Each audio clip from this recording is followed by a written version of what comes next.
ఇస్తున్నా. నాకు గబ్బర్ సింగ్ అనే ఒక డీసీపీ ఉండేవాడు. అప్పుడు పవన్ కళ్యాణ్ గారు సినిమా కూడా తీశారు ఆ గబ్బర్ సింగ్ అని పెట్టి. అంటే ఆయన క్యారెక్టర్ ని గబ్బర్ సింగ్ గా పవన్ కళ్యాణ్ గారు యాక్ట్ చేశారు. ఆయన్ని పెట్టి కమ్యూనల్ వైలెన్స్ కంట్రోల్ చేశాం. తిరిగి ఎవడైనా సరే రోడ్డు మీదకొచ్చి మత విద్వేషాలు రెచ్చగొడితే అదే చివరి రోజుని నియంత్రణ చేసిన ఘనత ఆనాటి ప్రభుత్వాన్ని చెప్పి కూడా నేను మీకు తెలియజేస్తున్నా. నేను ఎప్పుడు కూడా తీవ్రవాద సమస్య మీరందరూ చూశారు. నేను తీవ్రవాద సమస్యలో కూడా రాజీ పడలేదు. ప్రజలకు నష్టం కలిగించే పరిస్థితి ఎవరు చేసినా ఎప్పుడూ నేను ఉపేక్షించలేదు. దాని పర్యవసానం తిరుపతిలో వెంకటేశ్వర స్వామికి పట్టు వస్త్రాలు సమర్పించే కార్యక్రమానికి వెళ్తా ఉంటే నా మీదనే 24 క్లెయిమోర్ మైన్స్ ని బ్లాస్ట్ చేశారు. తమ్ముళ్ళు ఇక్కడ యువ కిషోరాలున్నారు.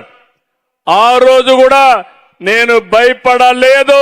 నా జీవితంలో పిరికితనం లేనే లేదని మరొక్కసారి విజ్ఞప్తి చేస్తున్నా. మీరు కూడా అలాంటి స్ఫూర్తిని తీసుకుని ఎంతో మంది పోలీసు వ్యవస్థలో ప్రజల కోసం ప్రాణత్యాగాలు చేసిన వాళ్ళు ఉన్నారు.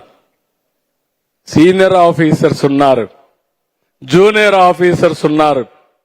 అలాంటి సందర్భాలు చూసుకున్నప్పుడు ఏదైనా త్యాగాలు చేస్తారంటే ఆ త్యాగాలకు మారుపేరు పోలీసు వ్యవస్థ. దానికి నేను గర్వపడుతున్నానని చెప్పి కూడా నేను మీకు తెలియజేస్తున్నా.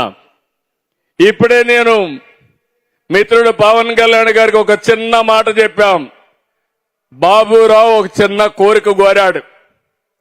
ఆ కోరిక మా ఊరికి ఆయనకు ఉద్యోగం వచ్చిన సంతోషం ఉంది కానీ ఊరి సమస్య మిగిలిపోయిందని అవకాశం దొరకతానని నాకు ఒక మాట నా చెవులో వేశాడు. నేను పవన్ కళ్యాణ్ గారికి చెప్పాను, ఎలుగురాతి బండ వాళ్ళ ఊరి పేరు తిమ్మల బండ నుంచి ఎలుగురాతి బండ వరకు రోడ్డు కావాలని అడిగితే మా ఊరికి రోడ్డు కావాలని అడిగాడు. అడిగిన వెంటనే పవన్ కళ్యాణ్ గారికి చెప్పాను. ఇక్కడే ఉన్నాడు. ఎంత కమిట్మెంట్ తో పనిచేస్తున్నారో ఇది ఒక ఉదాహరణ మాత్రం. ఇమ్మీడియట్ గా 3,90,00,000 రూపాయలు అవుతుంది తెప్పించాడు. ఈ రోజే ఇంటికి పోతానే శాంక్షన్ కూడా చేసి పని కూడా ఇమ్మీడియట్ గా ప్రారంభిస్తారు. ఇది కూటమి ప్రభుత్వం యొక్క కమిట్మెంట్ అని అడుగుతున్నా.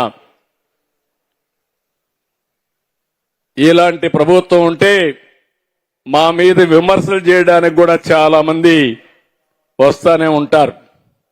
నేను ఒకటే మిమ్మల్ని అందరినీ కోరుతున్నా, విమర్శల కోసం చేస్తే దానివల్ల ఫలితాలు రావు. చిత్తశుద్ధుండి పనిచేసినప్పుడు మీరు కూడా గుర్తుపెట్టుకోవాల్సింది, ఏ ప్రభుత్వం వల్ల మీ జీవితాలకు మంచి జరుగుతుందో, మీ జీవన ప్రమాణాలు పెరుగుతాయో మీరందరూ కూడా గుర్తుపెట్టుకోవాల్సిన అవసరం ఉందని చెప్పి కూడా నేను మీకు తెలియజేస్తున్నా. సూపర్ 6 చెప్పాం, సూపర్ హిట్ చేశామా లేదా అని మిమ్మల్ని అడుగుతున్నా. ఇప్పుడు ఇక్కడ కానిస్టేబుల్ ఉద్యోగాలు